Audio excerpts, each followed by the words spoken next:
What's trending, presented by BYU Food to Go, the MVP of your next event. We just gave you the weekend NFL draft recap. 3 BYU Cougars officially selected, had their names called.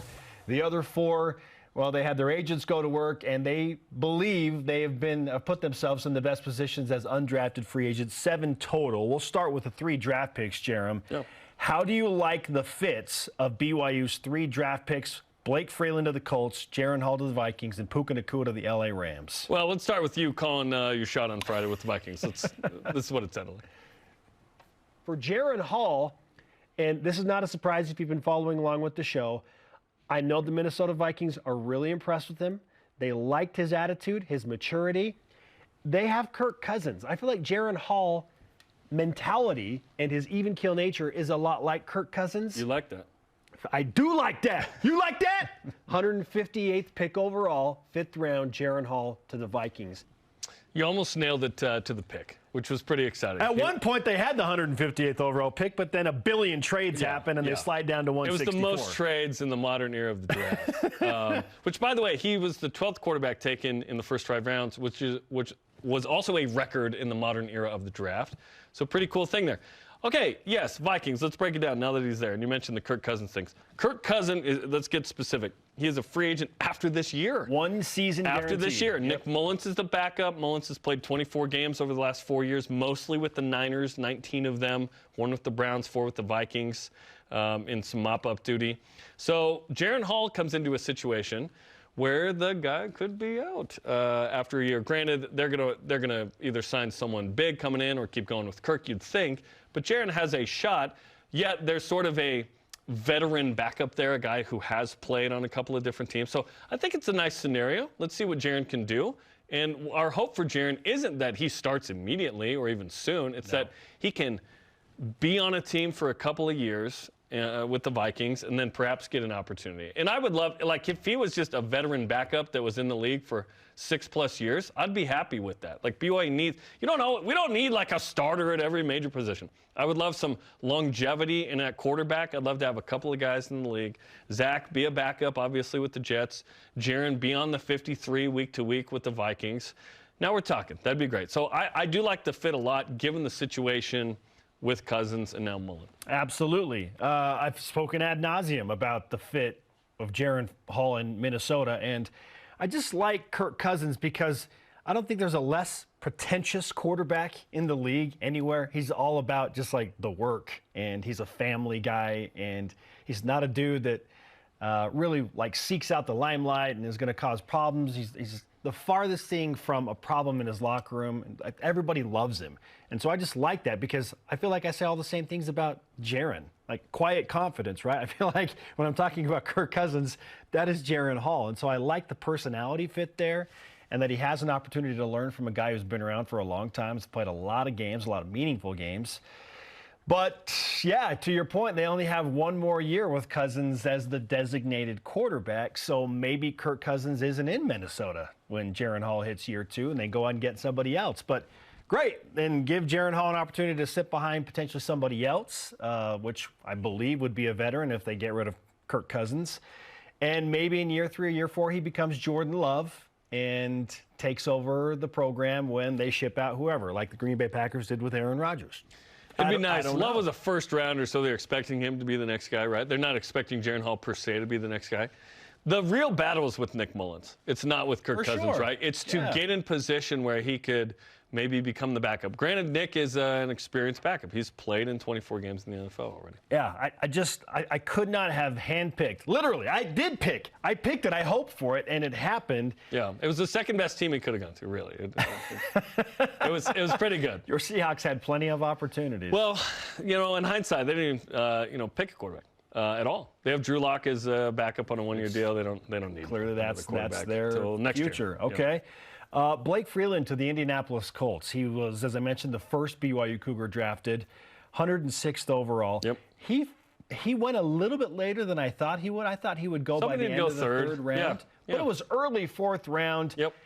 The thing I love most about Freeland to the Colts is he'll have an opportunity to play right away, or the possibility of being a factor right away. It's kind of like Brady Christensen, same type of deal. When he went to Carolina, was a projected second-string guy, and then worked his way into a starting position. I feel like Blake moved positions. Yes.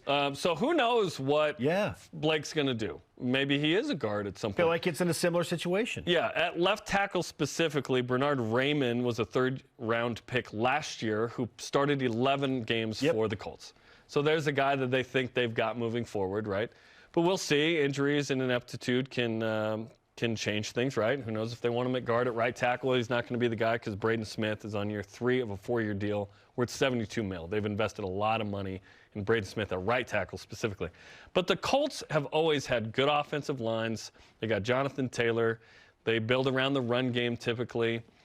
He's going to be there with Anthony Richardson, which is exciting. A bunch of guys to protect a rookie quarterback. Absolutely, and we'll see how quickly they go play that card. But yeah, there's a chance there for Blake to get some real playing time, and maybe they move him to guard, or maybe I wouldn't be opposed to him being a backup for a whole year, and then maybe he gets a chance next year, or maybe there's an injury in week 10 or something. Yeah, I'm excited for Blake. He's one of the most athletic, if not the most athletic offensive lineman that's ever come from BYU. For sure. Killed the combine. It's just going to be whether he can thrive at the next level. Yeah. You think he could handle other positions on the offensive line? Absolutely. Like, if you can handle the left tackle spot, you can play guard position, right? Yeah. Depends on what they need from him and what they want to do. As offensive line experts, we know. Yeah, absolutely.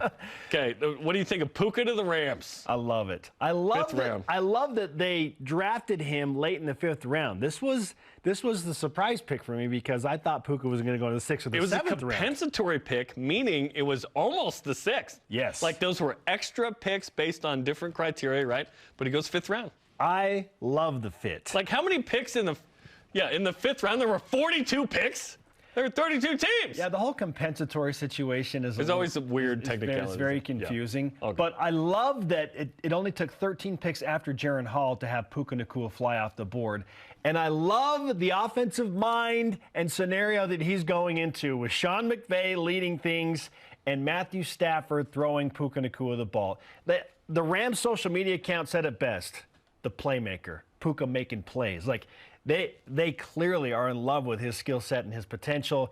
I feel like I've said it on Friday, I feel like he's one of the gems of the draft because you're not really sure about his durability, but when he is healthy, my gosh, he just makes unbelievable plays. He does something special every game he's in. If he was healthy, if he was fully healthy, no injuries last year, I think he could have gone as high as the 3rd round. I really do. Day 2 guy. I think he's that kind of player. And now he goes to the Rams, who had a real down year. They have something last year. They have something to prove this year. Obviously won the Super Bowl a couple years ago, and they kind of mailed it in last year. But you win the Super Bowl, it was worth it. There's a chance for him to play a lot. Yes. You've got Cooper Kupp and a bunch of whatevers. Okay, Van Jefferson didn't have 30 catches or 400 yards, under that. Ben Skoranek had 39 for 376, no touchdowns. Tutu Atwell, 18 for 298. Like, can Puka Nacua not be one of the top 4 or 5 receivers on the Rams? He absolutely can. That's why I love it. I love it. This is a great situation for him. Hopefully that ankle and that hamstring stay healthy because Puka Nacua is an NFL receiver. And if Puka Nacua, I've said it before, but I'll say it again, if he had been at BYU the whole time and healthy, we may say he's the best receiver in BYU history. He may be the most athletic player in BYU history to go, and now he's in the NFL. Now he's got a real chance to prove himself. And Nacua's have at least touched the NFL, right? Kai and Samson. Now Puka is going to be the best of the brothers, and we'll see it in the league. And there's another Nacua still out there. Another younger brother. We'll see what happens there.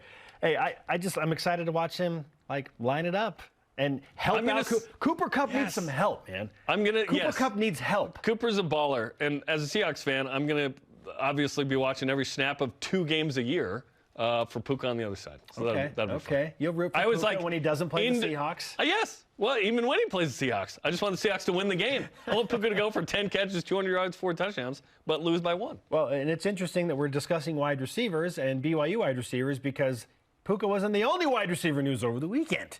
Yeah, there's a situation here where last night The Athletic broke the news. The receiver Kody Epps entered the transfer portal.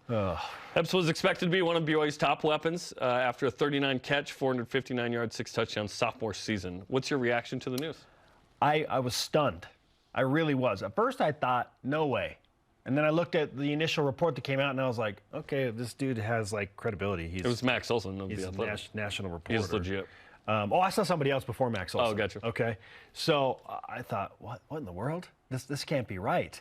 And then dug into it, start sending out text messages, and sure enough, get the responses back that say, yeah, it's legitimate. He's in the transfer portal. And then my mind went to what happened over the past 6 weeks, because it was just 6 weeks ago when we saw Kody Epps posting about, called to the LES mission. I believe that was on March 2nd, and a spinoff of LDS culture. And then he goes to General Conference and takes pictures and is all bought in. And so I think we all felt good because we were worried.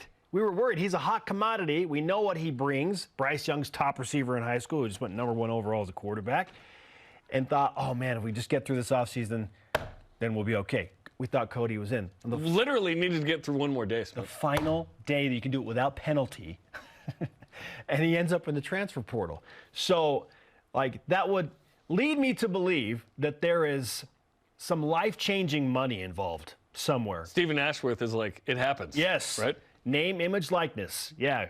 Go Blue Jays, Stephen Ashworth. It stinks. The transfer portal, we've said it 1 billion times, it giveth and it taketh away. This is one we just thought there was no chance, no even inkling that Kody Epps was going to leave. But now I'm like, okay, he must have gotten generational or life-changing money here in an NIL deal. He had to. And I hate to go there, but why? We're in the day and age where tampering exists, Jarom, and people float out ideas and hey, and it's all done discreetly, and it just, we can give you this much money. I know you think you got a good situation here. We double this. Come here and be a star and play in said conference or whatever. There's just tampering and NIL. It just feels like it's got fingerprints of those two things all over this. So people, and I had the same reaction as you, so people know BYU did make multiple efforts and did increase his NIL money in the offseason. I'm not talking, a week or two ago. I'm talking months ago. They showed him the love. To keep him here this year. Notably a local credit union and, of course, the Royal Blue Collective did their job, which was try and keep him. And if I'm Kody, I look at Lauren Gustin and I go, wait, was there any leveraging there to perhaps get more to stay? And how much of a business is this in that regard? Perhaps that happened, and either it wasn't enough or it was like, no, see ya. Kody Epps is a fantastic person. I really like him.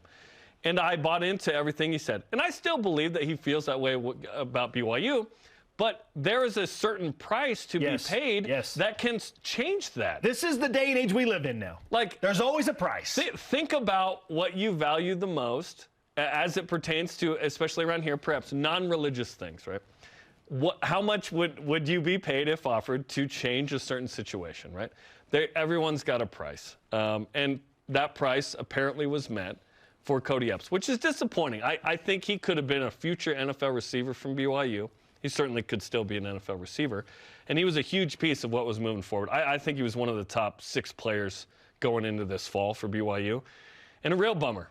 Real bummer. He had talked a lot about being at BYU, being a member of a different faith, of being black at BYU. And it was like, this is a great fit and tool for BYU to use with other receivers in the future. And unfortunately, he must have had 6-figure NIL money from somewhere sway him in a way that he could not turn down. Sure. I mean, imagine Which is a bummer. Imagine being a college kid. And you brought up Stephen Ashworth, and the number out there that was reported by several accounts on Twitter was around $400,000. If they can actually give him that money. How do you say no? How do you say no to that? How do you say no to that? Yeah. This is the day and age we live in. Yeah. Loyalty can be bought. And let's quickly say this. Well, why can't the Royal Blue Collective come into that? There's a point where that's just too much, okay? And not real. And at BYU, there's a certain amount of reality we got to live in with different situations. Yeah, and financially and otherwise. There's an ideal for the staff, clearly, from what we've heard, is everybody's losing people to the portal, too, for these reasons. How much do you want to be here? Look at Keaton Slovis. Keaton Slovis turned down that type of money because he wanted to be here. Yeah. And that's like the Kalani guy, right? That is the ideal Kalani guy that he's looking for. They're unique. They're hard to find. It's a bummer. But